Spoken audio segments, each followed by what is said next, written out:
ونعوذ بالله من شرور أنفسنا ومن سيئات أعمالنا من يهده الله فلا مضل له ومن يضلله فلا هادي له ونشهد أن لا إله إلا الله وحده لا شريك له ونشهد أن سيدنا ومولانا محمدا عبده ورسوله صلى الله تبارك وتعالى عليه وعلى آله وصحبه وسلم تسليما كثيرا أما بعد فأعوذ بالله من الشيطان الرجيم بسم الله الرحمن الرحيم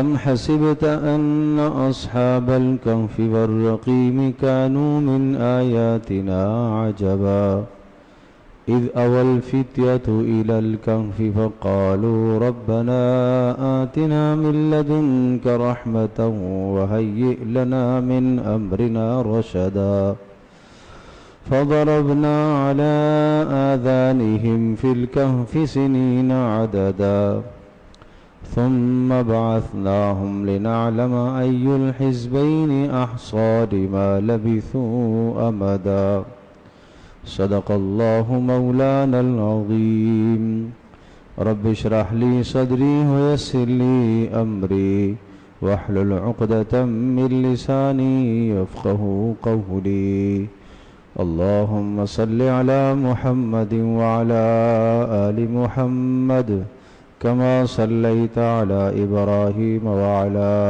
آل إبراهيم إنك حميد مجيد اللهم بارك على محمد وعلى آل محمد كما باركت على إبراهيم وعلى آل إبراهيم إنك حميد مجيد گرامی قدر حاضرین و سامعین، سورۃ الکہف کی ابتدا میں سے پہلے رکوع کی چند آیات مقدسہ میں نے اس وقت تلاوت کی ہے۔ سورۃ الکہف قرآن مقدس کی ان بلند ترین اور عظیم الشان صورتوں میں سے ہے کہ جس صورت میں انسانوں کو بہت بڑے بڑے سبق دیے گئے ہیں اور اپنے ایمان کے تحفظ کے لیے، اپنے ایمان کو بچانے کے لیے اپنا سب کچھ تن من دھن سب چیز کی بازی لگا کر اپنا ایمان محفوظ ہو جائے۔ جو آدمی اپنے ایمان کو بچا لے سب کچھ قربان کر کے، وہ سب سے بڑا خوش نصیب اور سعادت مند ہے۔ اس سورہ مبارکہ کا موضوع اور مضمون یہی ہے۔ اور پھر دوسری بات یہ بھی ذہن نشین فرما لیجیے کہ یہ سورہ مبارکہ سورۃ الکہف تقریباً آپ میں سے اکثر و بیشتر ہر جمعے کو اس کی تلاوت کرتے ہی ہوں گے اور اس کی تلاوت کرتے رہنا چاہیے، اور جمعے کو تلاوت کرنے کی تو بہت سخت تاکید ہے۔ اور جو آدمی ہر جمعے کو اس کی تلاوت کرتا ہے، اللہ تبارک و تعالی قیامت تک ہونے والے تمام فتنوں سے، خاص طور پر دجالی فتنوں سے اللہ اسے محفوظ کرتا ہے۔ یہ سورہ مبارکہ پڑھنے والے کے لیے ایک قلعہ ہے، پڑھنے والے کے لیے ایک تحفظ کا ذریعہ۔ ظاہر ہے اعمال میں طاقت ہے، اللہ اور اس کے رسول کے بتلائے ہوئے اعمال میں طاقت ہے۔ اور اسی طرح سے تیسری بات اس کی فضیلت سے متعلق یہ ذہن نشین فرما لیجئے کہ پیارے پیغمبر صلی اللہ تعالی علیہ وسلم نے روزانہ سورۃ الکہف کی ابتدائی 10 آیات کے پڑھنے کی تاکید فرمائی، اور جو آدمی جمعے کو پڑھنے کا اہتمام کرتا ہے تو حدیث پاک میں آتا ہے کہ اس جمعے سے لے کر آئندہ جمعے تک اللہ تبارک تعالیٰ اس کو نور عطا کرتا ہے۔ اچھا، وہ نور جو ملتا ہے اس سے کیا ہوتا ہے؟ نور کا یہ مطلب نہیں ہے کہ چہرہ آپ کا خوبصورت ہو جائے گا، چہرہ نورانی ہو جائے گا، یہ بھی ایک معنی ہے، چہرے پر نور آئے گا، لیکن نور کا معنی ہے روشنی، اور روشنی کے ذریعے سے انسان صحیح اور غلط کی پہچان کرتا ہے۔ رات کی تاریکی میں آنکھیں موجود ہیں لیکن راستہ نہیں نظر آتا کہ روشنی نہیں ہے اس کے پاس، حالانکہ آنکھیں ہیں لیکن نظر کچھ نہیں آتا، اس لیے کہ آنکھ دیکھنے میں روشنی کی محتاج ہے۔ بالکل اسی طرح سے نور عطا کرنے کا معنی یہ ہے کہ اللہ تبارک تعالی اس کو ایسی ایمانی طاقت عطا فرمائے گا کہ وہ صحیح اور غلط اور جائز اور ناجائز اور درست اور نادرست میں فرق کرتا رہے گا۔ ظاہر ہے صحیح پہچان لوں تو میں صحیح پر عمل کروں، اور میں غلط کو پہچانوں اور غلط سے بچ جاؤں، جائز کام کو سمجھ جاؤں اور جائز کو اختیار کر لوں، اور ناجائز کام کو میں سمجھ جاؤں اور ناجائز سے میں بچ جاؤں۔ پیارے پیغمبر صلی اللہ تعالی وسلم کی ایک دعا ہے، اللہم ارنا الحق حقا وارزقنا اتباعہ، اے اللہ میرے سامنے حق کو واضح فرما اور حق کے پیچھے چلنے کی مجھے توفیق عطا فرما، وَأَرِنَا الْبَاطِلَ بَاطِلًا وَارْزُقْنَا اجْتِنَابَهُ، اور اے اللہ میرے سامنے باطل کو بھی واضح فرما اور باطل سے بچنے کی بھی مجھے توفیق عطا فرما۔ تو پیارے پیغمبر صلی اللہ تعالی وسلم جب یہ دعا مانگ رہے ہیں تو میں اور آپ ہمیں کتنی زیادہ ضرورت ہے کہ ہم ایسی دعا کیا کریں۔ تو سورۃ الکہف کی تلاوت میں یہ خصوصیت ہے کہ جو آدمی جمعے کو تلاوت کرتا ہے، اس جمعے سے لے کر آئندہ جمعے تک اللہ اس کو نور عطا فرماتا ہے، ایمانی ترقی عطا فرماتا ہے، تقوی کی دولت عطا فرماتا ہے، جس کی وجہ سے وہ صحیح اور غلط میں اور اچھائی اور برائی میں، جائز اور ناجائز میں تمیز کرنے کی صلاحیت رکھتا ہے۔ گویا کہ صحیح اور غلط کی تمیز کی صلاحیت اللہ اسے عطا کرتا ہے۔ اللہ پاک ہم سب کو اس کی تلاوت کی توفیق عطا فرمائے۔ تو جس نے نہیں کی نماز جمعے کے بعد اہتمام فرمائے۔ اب آپ کہیں گے کہ بھائی اگر ہم نے نہیں کی تو ہمارا کیا نقصان ہوگا؟ میرے عزیز دوستوں اور بزرگوں، بہت بڑا نقصان ہوگا۔ اس نقصان کو ہم یہاں نہیں سمجھ سکتے۔ یہ اتنا بڑا نقصان ہوگا، اتنا بڑا نقصان ہوگا کہ دنیا کی کوئی شے اس نقصان کی تلافی نہیں کر سکتی۔ تو اس لیے اس کا اہتمام فرمایا کرے۔ سورۃ الکہف کے اندر جو مضامین ہیں، ان مضامین میں سے سب سے اہم اور مرکزی مضمون جو ہے وہ اصحاب کہف کا تذکرہ ہے، کہ چند جوان تھے گزشتہ قوموں کے اندر، اور جنہوں نے اپنے ایمان کے تحفظ کے لیے کسی پہاڑ کا راستہ اختیار کیا اور غار میں چھپ کر اپنے ایمان کا تحفظ کیا۔ یہ اس وقت کی بات ہے کہ جب اس وقت کا ظالم اور جابر حکمران جو تھا، وہ ظالم اور جابر بادشاہ حکمران، وہ اپنے سامنے لوگوں کو سجدہ کرایا کرتا تھا، اور سب کے سب اس کے ظلم کی چکی میں پس رہے تھے۔ اور ان جوانوں نے یہ سوچا کہ ہم اللہ کو چھوڑ کر کسی اور کے سامنے کیوں سجدہ کریں؟ یوں کہنے لگے، ربنا رب السماوات والارض، ہمارا پالنے والا، ہمارا پیدا کرنے والا، ہماری تربیت کرنے والا، ہمارے نفع اور نقصان کا مالک تو وہ اللہ ہے جو آسمانوں اور زمینوں کا بادشاہ ہے۔ تو جب ہمارے نفع اور نقصان کا مالک اور ہمیں تمام ضروریات عطا کرنے والا وہ اللہ ہے، تو پھر اس اللہ کو چھوڑ کر ہم کسی اور کے سامنے سجدہ ریز کیوں ہو جائیں؟ بھلے کوئی اور ہمیں ہزاروں لالچ دے، کسی بھی قسم کی ہمیں لالچ دے رہا ہو، ہمیں قتل کی دھمکی دے رہا ہو، جان کی دھمکی دے رہا ہو، ہمیں ہرگز ایسا نہیں کرنا چاہیے۔ اگر ہم نے ایسا کر دیا تو لقد قلنا اذن شططا، پھر تو بڑی غلط بات ہو جائے گی۔ یہ تو اللہ کے غضب اور غصے کو دعوت دینے والی بات۔ تو قرآن مجید میں اس تذکرے کو اللہ پاک نے بڑے عجیب انداز سے ذکر فرمایا ہے.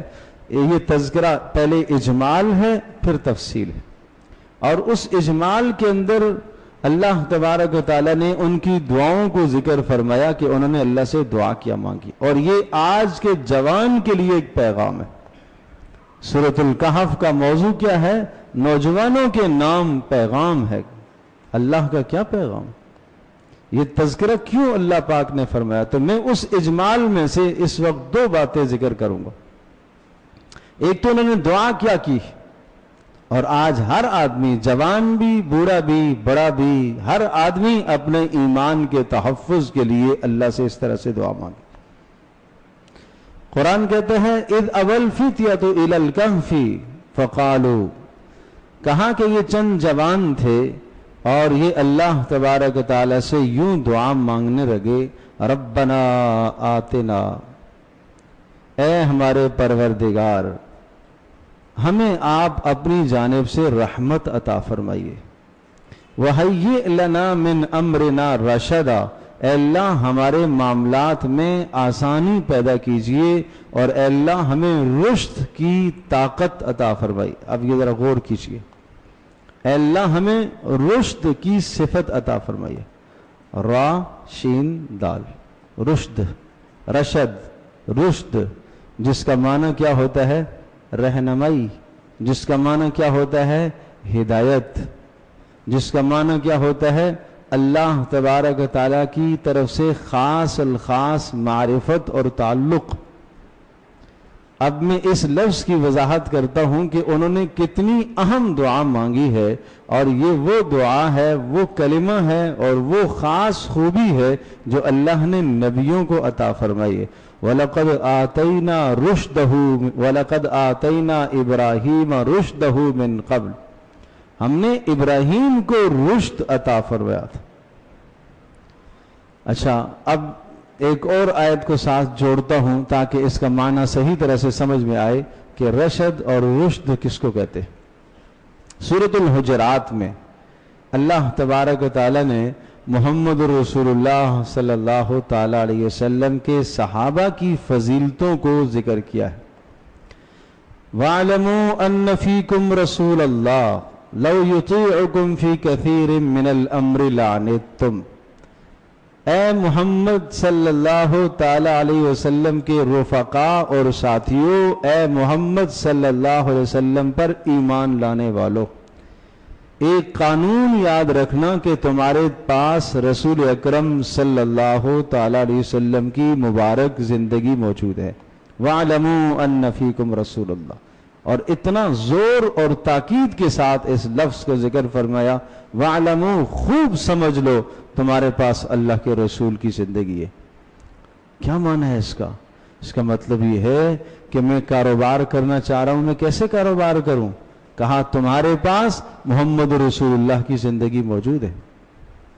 میرے گھر میں شادی کا معاملہ ہے، میں کیسے اس معاملے کو پائے تکمیل تک پہنچاؤں؟ سمجھ لو تمہارے پاس رسول اللہ صلی اللہ علیہ وسلم کی زندگی موجود ہے. بیٹی کی شادی کرانی ہے، کس طرح سے کراؤں؟ لوگ کوئی یہ مشورہ دے رہا ہے، کوئی یہ کہہ رہا، کوئی یہ کہہ رہا ہے. کہ وَاعْلَمُوا أَنَّ فِيكُمْ رَسُولَ اللَّهِ، تمہارے پاس رسول اکرم صلی اللہ علیہ وسلم کی سیرت، زندگی موجود ہے. اقتدار حاصل ہو گیا ہے تو اب اقتدار حاصل ہو گیا، ماتحتوں کو میں کس طرح سے زندگی ان کے ساتھ کیا معاملہ کروں؟ سمجھ لو وَاعْلَمُوا أَنَّ فِيكُمْ رَسُولَ اللَّهِ، تمہارے پاس رسول کی زندگی موجود ہے. اللہ پاک نے ہمیں جو رسول دیے، حضرت محمد مصطفیٰ صلی اللہ علیہ وسلم، عجیب زندگی. کوئی آدمی اگر فقر میں کس طرح سے رہے تو رسول اللہ کا فقر دیکھے. کوئی آدمی بادشاہت جس کو مل گئی تو وہ بادشاہت کی زندگی کس طرح سے گزارے، پیارے پیغمبر صلی اللہ علیہ وسلم کی زندگی کو دیکھے. کسی شخص کے سامنے دشمن سامنے ہاتھ باندھ کے کھڑے ہو گئے اور عاجز اور لاچار ہو گئے، دشمنوں کے ساتھ کیا رویہ اختیار کرے، پیارے پیغمبر صلی اللہ علیہ وسلم کی زندگی دیکھے. اپنے خاندان کے ساتھ کیسے معاملہ کرے، محمد رسول اللہ صلی اللہ علیہ وسلم کی زندگی. اپنے گھر میں بیوی بچوں کے ساتھ کیا رویہ ہو، محمد رسول اللہ صلی اللہ علیہ وسلم کی زندگی دیکھے۔ غرض یہ کہ رسول اکرم صلی اللہ علیہ وسلم کی زندگی میں سے ہر پہلو کو اللہ پاک نے اجاگر کیا، واضح کیا۔ اب اگلی بات سنیے، لو یطیعکم فی کثیر من الامر لعنتم۔ اللہ بڑا مہربان ہے، اللہ اپنی مخلوق سے پیار کرتا ہے، اپنی مخلوق پر مہربان ہے۔ وہ اللہ یہ کہہ رہا ہے کہ اگر تم رسول کی زندگی کو چھوڑ کر کسی اور راستے پر چلنا شروع کر دو گے اور رسول کی زندگی کو اپنے تابع کرو گے، اپنے آپ کو اس کے تابع نہیں کرو گے، معنی یہ ہوا اسلام کو اپنے تابع تم کرنا شروع کر دو گے، خود اسلام کے تابع ہونا نہیں چاہو گے، لعنتم، تمہیں سخت نقصان اٹھانا پڑے گا،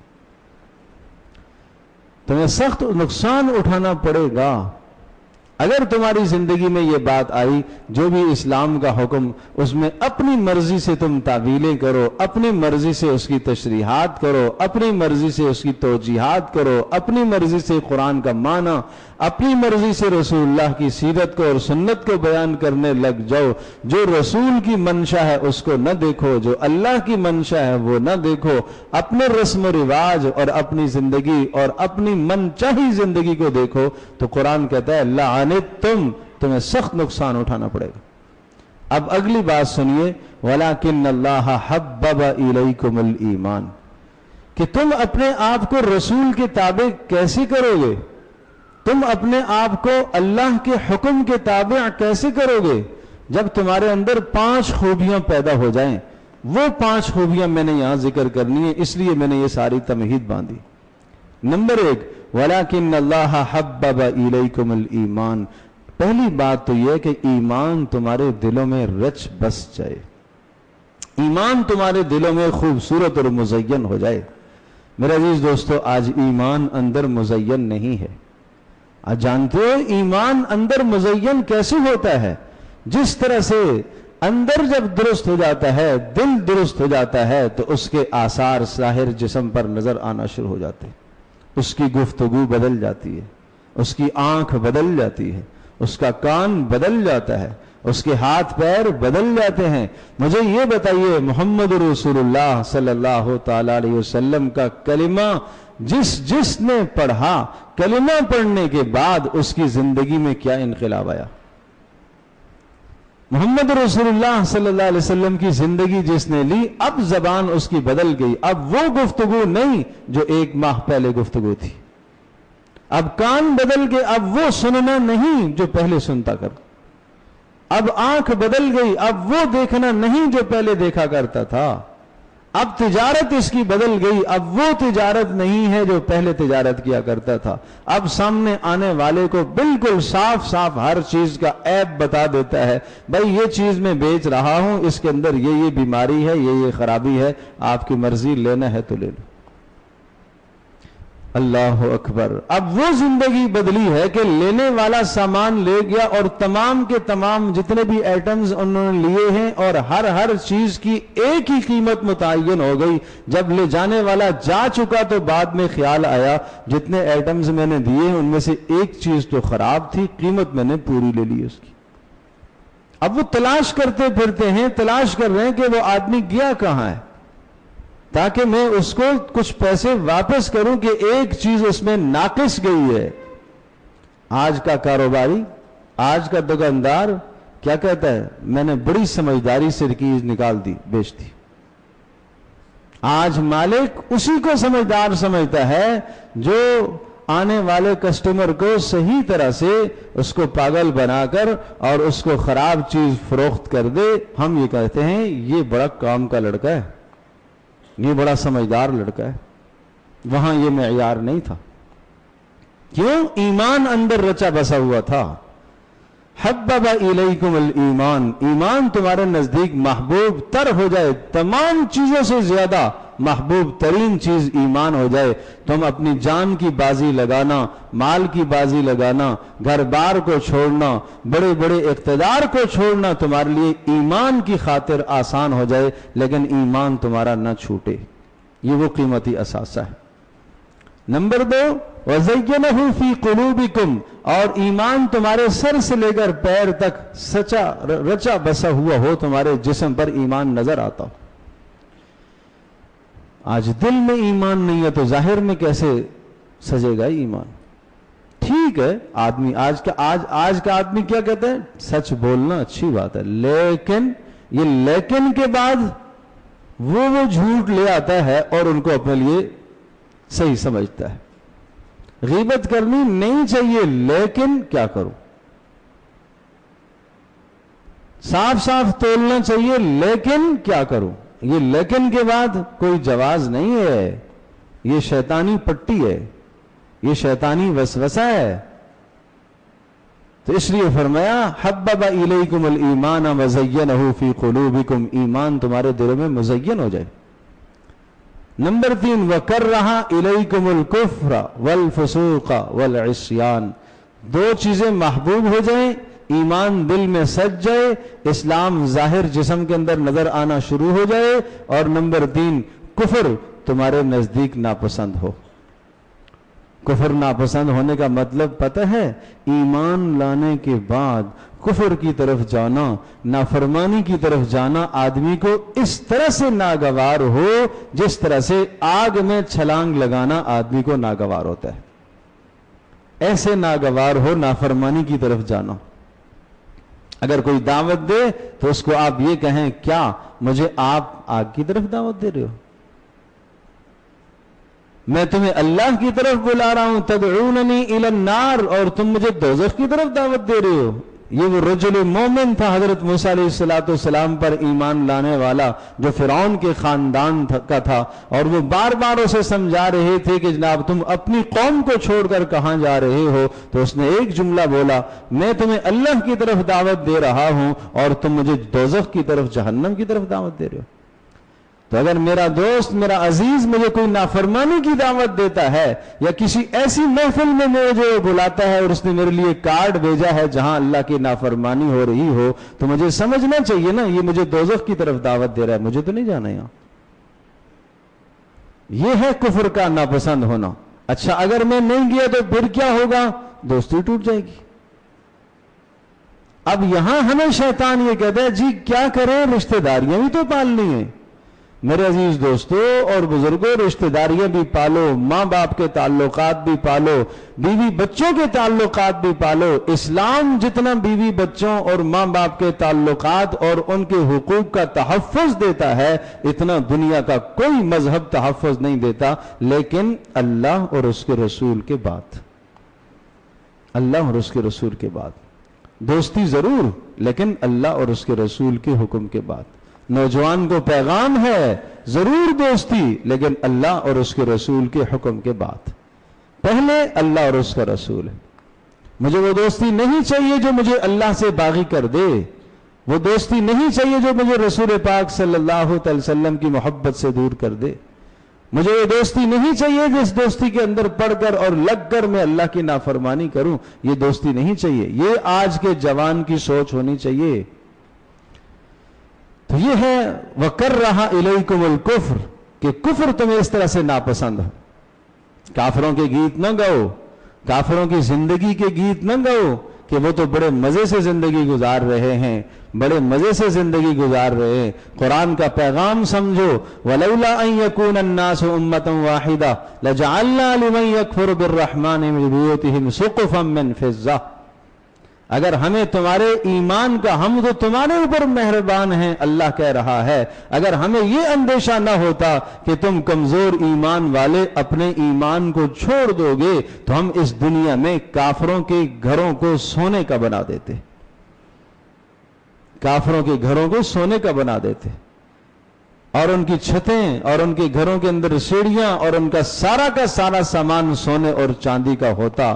فرمایا والعاقبۃ للمتقین، اچھا انجام تو تقویداروں کا ہے جو اللہ کو ماننے والے ہیں، اصل تو ان کی زندگی ہے۔ اگر یہ فقر میں بھی ہے، ان کے پاس ایمان ہے، تو اصل تو مزے کی زندگی یہ گزار رہے۔ آپ جانتے ہیں بدر میں احد کے اندر وَأَنْتُمُ الْأَعْلَوْنَ إِن كُنْتُم مُؤْمِنِينَ ظاہری ایک شکست ہو گئی مسلمانوں کو، اس پر کیا ارشاد فرمایا؟ وَأَنْتُمُ الْأَعْلَوْنَ إِن تم پریشان ہوتے ہو کیا؟ اگر تمہارے 70 شہید ہو گئے اور تمہاری 70 جانیں چلی گئیں تو غم کی کیا بات ہے؟ تمہارے پاس تمہارا اللہ اور تمہارا رسول موجود ہے، غالب تو پھر بھی تم ہی ہو، اوپر تو پھر بھی تم ہی ہو، اس لیے کہ تمہارے جو 70 مارے گے وہ سیدھے جنت میں جائیں گے، تو غلبہ تو پھر بھی تمہارا ہی ہے، اس لیے کہ تمہارے پاس اللہ اور اس کا رسول موجود ہے۔ وہ زندگی اگر تمہاری زندگی سے نکل گئی اللہ اور اس کے رسول کی تو پھر تو تمہارے لیے ناکامی ہے۔ اور فرمایا والفسوق والعصیان، اور ظلم اور زیادتی بھی تمہیں ناپسند، کسی ظالم کا ساتھ تم نہ دو۔ یہ 5 صفات رشد کہلاتی ہیں، اور اصحاب کہف نے اللہ سے یہ 5 خوبیاں مانگی تھی، اور یہ 5 خوبیاں اللہ نے محمد الرسول اللہ صلی اللہ علیہ وسلم کے صحابہ کو بلا مانگے عطا فرمائی تھی۔ پھر سنیے 5 خوبیاں جو اصحاب کہف نے اپنے ایمان کے تحفظ کے لیے اللہ سے مانگی تھی، اے اللہ ہمیں رشد عطا فرما۔ اور میں نے عرض کیا کہ رشد کی تفسیر سورۃ الحجرات میں اللہ تبارک و تعالیٰ نے ذکر فرمائی ہے۔ رشد یہ ہے کہ انسان کے دل میں ایمان رچا بسا ہے، سب سے زیادہ قیمتی اثاثہ اس کا ایمان ہو۔ نمبر 2 اس کے ظاہر میں اسلام سجا ہوا ہو۔ نمبر 3 کفر اس کو ناپسند ہو جائے۔ نمبر 4 فسق اور فجور اور گناہ نافرمانیاں بھی اس کے نزدیک ناپسند ترین ہو جائے۔ اور نمبر 5 ظلم اور زیادتی کو بھی وہ ناپسند کرتا ہو، وہ کبھی کسی ظالم کا ساتھ نہ دیتا ہو، کبھی کسی ظالم کی حمایت نہ کرتا ہو۔ فرمایا یہ لوگ راشدون ہیں، یہ اللہ کے مقرب ہیں، یہ اللہ کے ولی ہیں، اللہ کا قرب انہیں حاصل ہے۔ تو یہ دعا مانگی تھی اصحاب کہف نے اللہ پاک سے، تو اپنے ایمان کے تحفظ کے لیے اس طرح سے اللہ سے مانگا کرو۔ پھر کیا فرمایا؟ فَضَرَبْنَا عَلَىٰ آذَانِهِمْ فِي الْكَهْفِ سِنِينَ عَدَدًا۔ اللہ فرما رہے کہ جب انہوں نے ہم سے یہ دعا مانگی تو ہم نے اس دعا کی قبولیت اس طرح سے کی ہے کہ ان کو ہم نے میٹھی نیند سلا دیا، 309 سال وہ سوئے رہے، اور اللہ نے ان کے ایمان اور ان کی جان اور ان کی ہر شے کا تحفظ فرمایا۔ اللہ کے لیے کیا مشکل ہے؟ تو یہ قصہ صرف قصہ ہے کیا؟ یہ صرف واقعہ ہے کہ ایک ماضی کا قصہ تھا، اور قرآن اتنا سا واقعہ بھی ذکر کرتا ہے، اس کا کوئی مقصد ہوتا ہے؟ یہ سمجھایا جا رہا ہے کہ ایمان کتنا بڑا سرمایہ ہے۔ اور یہاں لفظ پر غور کیجئے، فَضَرَبْنَا عَلَىٰ آذَانِهِمْ، قرآن کہتا ہے ہم نے ان کے کانوں پر مہر لگا دی، سو تو رہے تھے، ایسی اللہ پاک نے مہر لگا دی، نیند کی تھپکی اللہ نے اس لیے دے دی تاکہ کانوں کے اندر باہر برے اور گندے ماحول کی کوئی خبر کانوں میں نہ پڑے۔ آدمی سوتا ہے، آنکھیں تو بند ہی ہو گئی ہیں، تو تاکہ کانوں کے اندر بھی کوئی برے ماحول اور اس بری سوسائٹی جو کافرانہ سوسائٹی تھی، مشرکانہ سوسائٹی تھی، جہاں ظلم اور زیادتی تھی، تاکہ ظلم اور زیادتی کی کوئی بات ان کے کانوں میں نہیں نہ پڑے۔ اس لیے کہ جب انسان کسی علاقے سے الگ ہو جاتا ہے، الگ تھلگ کسی کمرے میں جا کے بیٹھ جائے اور اپنے ایمان کا تحفظ کرنے لگ جائے، لیکن پھر بھی وہ دائیں بائیں کی خبریں کہیں نہ کہیں سے سنتا ہے یا سننے کی کوشش کرے گا کہ باہر کیا ہو رہا ہے، کیسے حالات ہیں۔ اللہ تبارک و تعالیٰ نے باہر کے تمام حالات و احوال سے ان کو بے خبر کر دیا، اس لیے کہ باہر کے حالات سے اگر وہ باخبر رہیں گے تو اپنے ایمان کا تحفظ نہیں کر سکیں گے۔ تو میرا عزیز دوست اور بزرگو، اس لیے درخواست ہے کہ اللہ کا کلام سیکھنے کی کوشش کرو، اللہ کا پیغام سمجھنے کی کوشش کرو۔ یہ امت محمد الرسول اللہ صلی اللہ علیہ وسلم کی امت ہے۔ کیا آپ جانتے ہیں کہ یہ امت تمام امتوں سے افضل ہے؟ کیا آپ جانتے ہیں کہ اس امت کے رسول حضرت محمد الرسول اللہ صلی اللہ علیہ وسلم تمام رسولوں سے افضل ہے؟ کیا آپ جانتے ہیں کہ اس امت کو جو اللہ نے کتاب دی ہے قرآن مجید، وہ تمام کی تمام کتابوں سے افضل ہے؟ جس امت کا تعلق براہ راست اللہ پاک سے ہو، جس امت کا تعلق براہ راست محمد الرسول اللہ سے ہو، جس امت کا تعلق اللہ پاک کی وحی سے ہو، کہ اس کی رہنمائی کہاں سے آئی؟ اللہ کی وحی ہے۔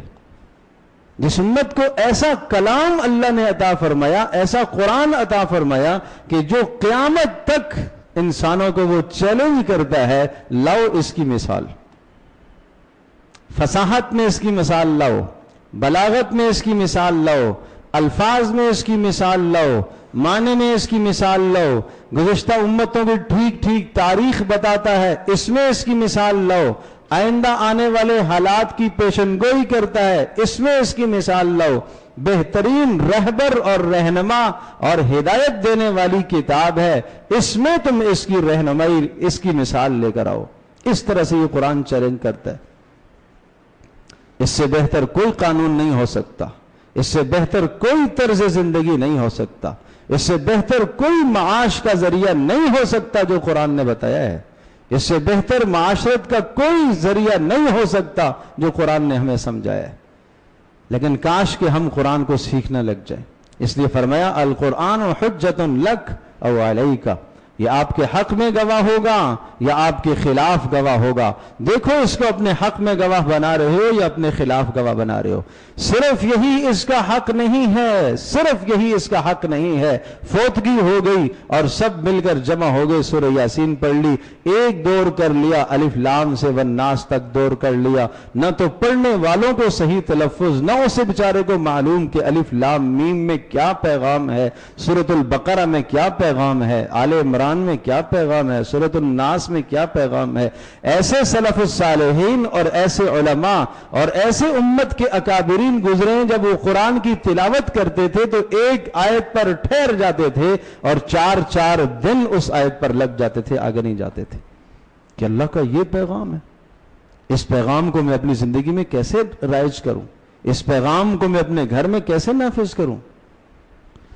اللہ اکبر۔ جوان پڑھتے ہیں قل للمؤمنین یغضوا من ابصارہم، ایمان والوں سے کہیے کہ اپنی نظروں کو نیچا کریں، لیکن یہی تلاوت کر کے باہر جا کے بد نظری کرتا ہے۔ اتقوا اللہ حق تقاتہ، اللہ سے ڈرنے کا حق ادا کرو، لیکن باہر جا کر پھر وہ نافرمانی کرتا ہے۔ اتقوا اللہ وکونوا مع الصادقین، یہ پیغام پڑھتا ہے کہ اللہ کا ڈر اختیار کرو اور نیک لوگوں کی صحبت اختیار کرو۔ نہیں صحبت اختیار کرتا، اہل علم کی صحبت اختیار کرو، نہیں صحبت اختیار کرتا، ان کی مجالس میں بیٹھنا اس کو اچھا لگتا ہی نہیں ہے۔ تو یہ کہاں قرآن کے پیغام کو لے رہا ہے؟ تو یہ کیا کہا جائے گا کہ یہ قرآن کو اپنے حق میں گواہ بنا رہا ہے یا اپنے خلاف گواہ بنا رہا ہے؟ ہر آدمی اپنی زندگی کا حساب کر لے، اپنی زندگی کا محاسبہ کر لے۔ قرآن مقدس کی جامع ترین سورت سورۃ الفاتحہ، ہر نماز میں پڑھی جانے والی، ہر رکعت میں پڑھی اور سنے جانے والی سورت، جس کو قرآن کا دیباجہ کہا گیا، جس کو قرآن کا خلاصہ کہا گیا، جس کو قرآن کا لب لباب کہا گیا، جس کے متعلق حضرت علی رضی اللہ تعالیٰ عنہ فرماتے ہیں اگر مجھ سے کوئی سورۃ الفاتحہ کی تفسیر لکھوائے، اتنی لکھ سکتا ہوں کہ 80 اونٹوں کا بوجھ بن جائے گا۔ کیا میں سورۃ الفاتحہ کی تفسیر، اس کا معنی، اس کی تشریح پر ایک صفحہ لکھ سکتا ہوں؟ یا مجھے اس کا معنی آتا ہے؟ میں اپنے رب سے کیسے ہم کلام ہوتا ہوں اور رب مجھ سے کیا فرما رہا مجھے یہ معلوم ہے۔ ایاک نعبد و ایاک نستعین، صرف تیری ہی بندگی کرتا ہوں اور تجھ سے ہی مدد مانگتا ہوں، روزانہ اقرار کرتا ہوں۔ کیا ایسا کرتا ہوں میں؟ وَلَكَ نَصَلِّي، اے اللہ تیری ہی نماز پڑھتا ہوں۔ مَن يَفْجُرُكَ نَخْلَعُ وَنَتْرُكُ مَن يَفْجُرُكَ، روزانہ دعائے قنوت میں پڑھتا ہوں، اے اللہ قطع تعلق ہے میرا اس سے، اے اللہ اس کو چھوڑ دیتا ہوں جو تیری نافرمانی کرے گا، میرا اٹھنا بیٹھنا قطعاً اس کے ساتھ نہیں ہے۔ یہ دعائے قنوت میں روزانہ اقرار کرتا ہوں۔ عشاء کے وتر پڑھے پھر جا کے نافرمانوں کے ساتھ بیٹھ رہا ہے، ادھر کہہ کے گیا اللہ کے ساتھ وعدہ کر کے گیا ہے کہ اے اللہ میں چھوڑ دیتا ہوں ایسوں کو جو تیرے نافرمان ہیں، میرا ان سے کوئی لنک اور تعلق نہیں ہے، کوئی دوستی نہیں ہے، پھر نماز پڑھ کے باہر نکلا جا کے انہی کے ساتھ بیٹھتا ہے۔ تو ایسوں پر تو گزشتہ امتوں میں لعنت آئی ہے. لعن الذین کفروا من بنی اسرائیل علی لسان داود و عیسی ابن مریم ذلک بما عصوا وکانوا یعتدون.